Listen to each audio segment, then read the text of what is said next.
Hello Ibran, আসসালামু আলাইকুম। আশা করছি দেশের যে প্রান্ত থেকে যে যেখান থেকেই আমার ভিডিওটি দেখছো সবাই খুব ভালো আছো, সুস্থ আছো।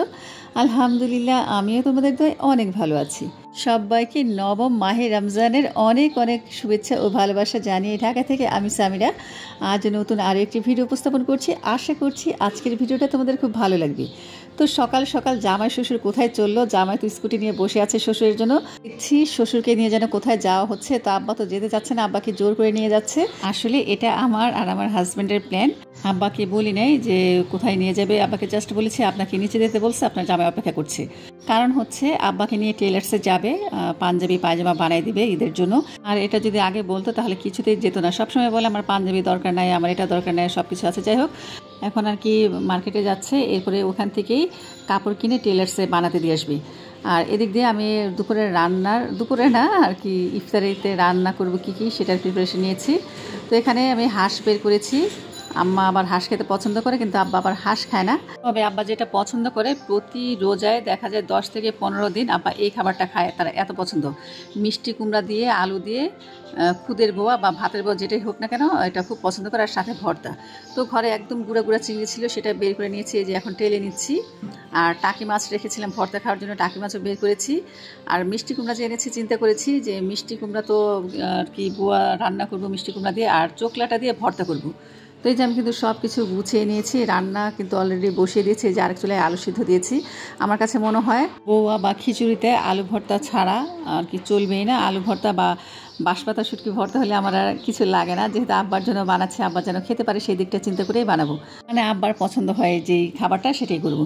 তো এই যে টাকি মাছটা আমি ভেজে নিচ্ছি, আর একদম লাল করে মুচমুচি করে ভাজবো, তাহলে কিন্তু ভর্তাটা খেতে বেশি ভালো লাগে। তোমার প্রিয় বন্ধুরা, আমি জানি না কারা এতক্ষণ ধরে আমার সাথে আছো। আমি বলবো প্রথমেই ভিডিওতে একটি লাইক দিয়ে এরপরে সম্পূর্ণ ভিডিওটি দেখো। আর যারা আজকে আমার চ্যানেলে নতুন ভিজিট করছো, তো তোমাদের কাছে যদি দেখতে দেখতে ভিডিওটির কোনো একটি অংশ ভালো লেগে যায়, সেই অংশটির জন্য হলেও আমার চ্যানেলটিকে সাবস্ক্রাইব করে আমার পাশেই থেকে যেও। আর যারা অলরেডি সাবস্ক্রাইব করে আমাকে এত দূরান্তে সহায়তা করেছে, তোমাদের জানে মনের অন্তঃস্থল থেকে অনেক অনেক দোয়া আর অনেক অনেক ভালোবাসা, অনেক অনেক সম্মান। তো আমি কিন্তু দেখো মিষ্টি কুমড়াটা কেটে নিয়েছি, আর চোকলাটা আলুর সাথে সিদ্ধ দিয়ে দিলাম, কারণ দুটাই একসাথে সিদ্ধ হয়ে যাবে, না তো দেখা যায় আরও অনেকটা সময় লেগে যেত। আর আমি ভর্তা করার জন্য কিন্তু শুকনো মরিচ রসুনও টেলে নিয়েছি, শুধু কাঁচা পেঁয়াজটা ব্যবহার করবো ভর্তার মধ্যে। আর এখানে দিয়ে দেখো মিষ্টি কুমড়া আর আলু আমি কেটে ধুয়ে নিয়েছি, খুদটাও ধুয়ে পরিষ্কার করে নিয়েছি। মিনিকেট চালের খুদটা খুবই সুন্দর, মানে একদম চিকন। আর এটা দিয়ে বোয়া খেতে খুব ভালো লাগে। তো এখন আমি বোয়াটা বসিয়ে দেবো, হাতে মাখিয়ে বসাবো। বোয়া রান্না করতে কিন্তু কোনো ঝামেলা লাগে না, একদম সিম্পল। জাস্ট আমি পেঁয়াজ আর রসুন কুচি, আদা কুচি দিয়ে দিব, আর সাথে এই যে মিষ্টি কুমড়া আলু দিয়ে দিলাম, আর কাঁচামরিচ আর আরও কয়েকটা জিনিস দিব। এটা আর কি অপশনাল, দিলে ভালো, না দিলেও সমস্যা নেই, দিলে আর কি খেতে ভালো লাগে। তো দিয়ে দিলাম পরিমাণ মতন পেঁয়াজ, আরও দিয়ে দিলাম এখানে স্বাদ মতো লবণ, যদি প্রয়োজন হয় নামানোর আগে একটু চেক করে নিলেই হলো। আর এখন যেটা আর কি বোয়ার স্বাদটা বাড়িয়ে দেয়, সেটা হচ্ছে রসুন কুচি আর হচ্ছে পেঁয়াজ কুচি। অনেকে আদা রসুনের পেস্ট ব্যবহার করে, তবে আমি বলবো বোয়ার ক্ষেত্রে যদি একদম আদাটা কুচি করে দেওয়া যায়, ওটা যখন মুখে পড়বে আর কি বোয়া খেতে খেতে, তখন কিন্তু খুব ভালো লাগে। তো বোয়া বানানোর জন্য যা যা প্রয়োজন আমি কিন্তু সবগুলো দিয়ে নিয়েছি। আর আমি কিন্তু সাথে 2 থেকে 3টা শুকনো মরিচও দিয়েছি। সেদ্ধ শুকনো মরিচটা বোয়ার সাথে ডলে খেতে যে কি ভালো লাগে, আমার কাছে তো খুব ভালো লাগে। তো আমি সব কিছু ভালো মতন মাখিয়ে নিলাম। এখন দিয়ে দিব পরিমাণ মতন পানি। পানি দেওয়ার কিন্তু একটা সিস্টেম আছে, চাইলে কিন্তু দেখা যায় চাল বা খুদের ডাবল পানি দেওয়া যায়, আবার অনেক সময় দেখা যায় মাপামাপি করতে ভালো লাগে না, সেক্ষেত্রে কিন্তু আমি এভাবে পানিটা ব্যবহার করি। যারা জানো তারা তো জানোই, আর যারা জানো না আশা করছি তোমাদের খুব কাজে লাগবে। পরিমাণ মতন পানি দিয়ে দিলাম। এরপরে ঠিক এই যে দেখো 3 কর বরাবর পানিটা রেখেছি। এই নিয়মে কিন্তু খিচুড়ি বলো, বৌয়া বলো, পোলাও বলো, বিরিয়ানি বলো, কিন্তু এই সিস্টেমেই রান্না করা যায়, একদম পারফেক্ট ঝরঝরে হয়। আর আমি দিয়ে দিলাম এখানে তেল আমি সাধারণত বোয়ার মধ্যে ব্যবহার করি না, যেহেতু আর কি মিষ্টি কুমড়া দিয়েছি, আলু দিয়েছি, সেজন্য একটুখানি তেল অ্যাড করে নিলাম।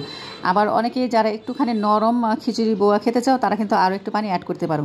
তো আমি কিন্তু এক চুলায় বোয়াটা বসিয়ে দিয়েছি। অনেকে বোয়া বলে, যেমন আমরা বোয়া বলি, অনেকে বউ ভাত বলে, অনেকে খুদের ভাত বলে। তো আমরা খুদের বোয়া বলি বা এমনি শুধু বোয়া বলি।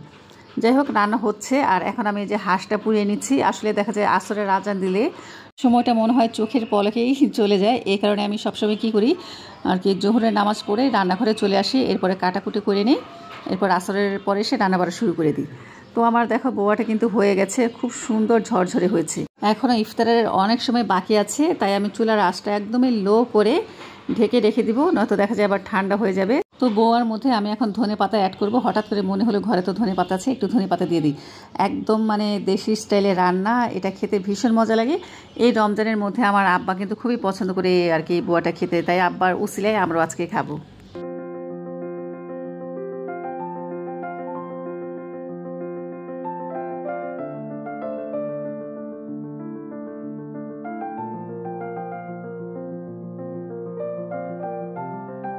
আমি কিন্তু বোয়াটা দমে রেখে দিলাম, ইফতারের সময় গরম গরম সার্ভ করব। আর এখন ভাবলাম হাঁসের মাংসটা মাখিয়ে রেখে দিই।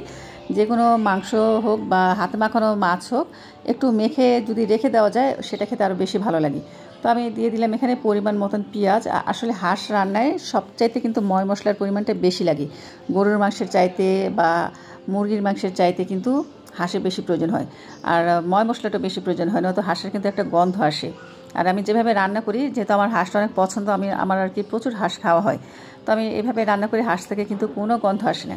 তো দিয়ে দিয়েছি এখানে পেঁয়াজ, আদা, রসুন, এরপর হচ্ছে হলুদের গুঁড়া, মরিচের গুঁড়াটা আমি একটু বেশি দিয়েছি, সাথে দিয়েছি স্বাদ মতন লবণ, আরও দিয়েছি 1 চামচের মতন ধনিয়া গুঁড়া, এরপরে সরিষার তেল, আর এখন দেবো কিছু গরম মশলা। আমি কিন্তু হাতে বানানো, আমার একটু গরম মশলাও অ্যাড করেছি।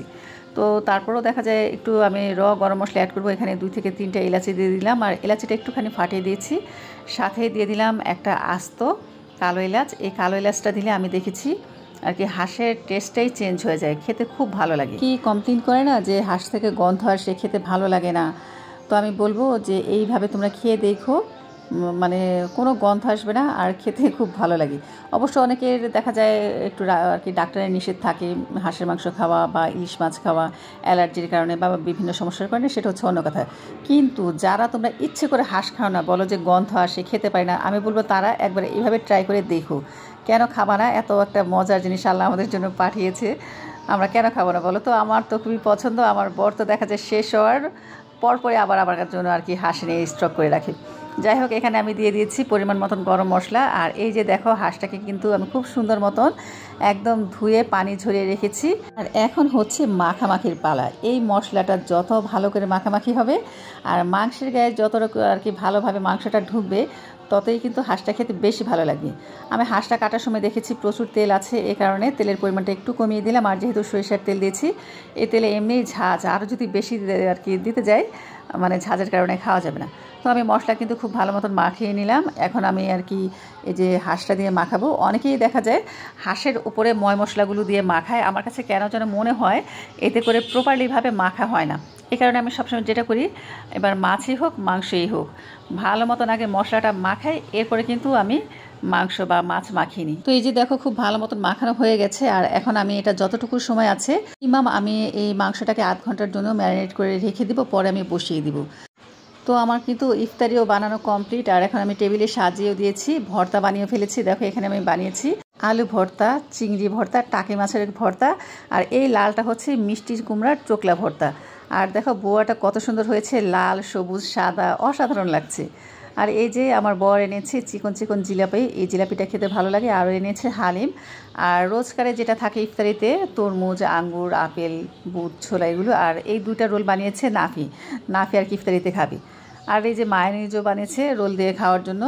তো এখন আমরা সবাই ইফতারের টেবিলে বসে অপেক্ষা করছি। আর আমার আব্বা সবসময় প্রতিদিনই দেখা যায় ইফতারের আগ দিয়ে দোয়া করে, কারণ ইফতার সামনে নিয়ে যদি দোয়া করা হয়, আল্লাহ তাআলা সেই দোয়াটা খুব তাড়াতাড়ি কবুল করেন। তো আব্বা বলছে ইফতারে প্রথমেই খাবে বোয়া, বলে আমি যেহেতু বোয়া রান্না করতে বলেছি, এখন যদি বোয়া আমি না খেয়ে ইফতারি আগে খাই, তাহলে আর পরে খেতে পারবো না। তাই আব্বার জন্য আগে আমি বোয়াটা বেড়ে দিচ্ছি, বোয়ার সাথে ভর্তাও দিয়ে দিব। আর আমরা পরে ইফতারি খেয়ে তারপরে লাস্ট আর কি বোয়াটা খাবো।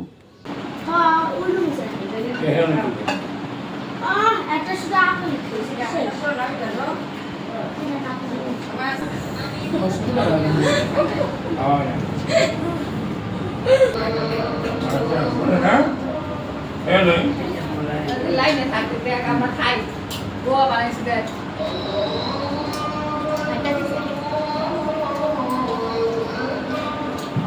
আমার মুখে ধরে দেখে না মনে করছি গরিটা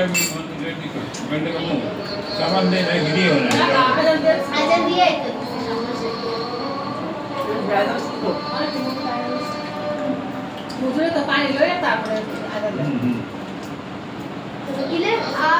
তো আজান দিয়েছে, এখন আমরা সবাই মিলে ইফতারি করে নিলাম। আর আমি বানিয়েছিলাম লেবু দিয়ে পুদিনা পাতা দিয়ে শরবত। এই শরবতটা খেতে খুব ভালো লাগে।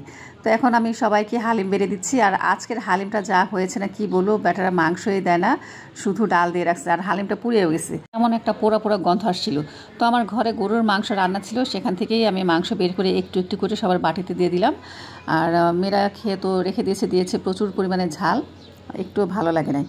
যাই হোক, আমার বর বলো ওই দোকান থেকে আর কখনোই হালিম আনবে না। আর এখন এই যে ছোলা মুড়ি খাচ্ছে। আর আমি ছোলা মুড়ি খাওয়ার সময় কী করি জানো, সব সময় একটা খেজুর মেখে দিই বা বুন্দিয়া মেখে খাই। আর সাথে হচ্ছে লেবুর যে খোসাগুলো থাকে না, সেই খোসাগুলো একটু কুচি কুচি করে কেটে নিই। আর যখন খাওয়ার সময় প্রতি বাইটে এই লেবুর খোসাগুলো মুখে পড়ে, কী যে লাগে।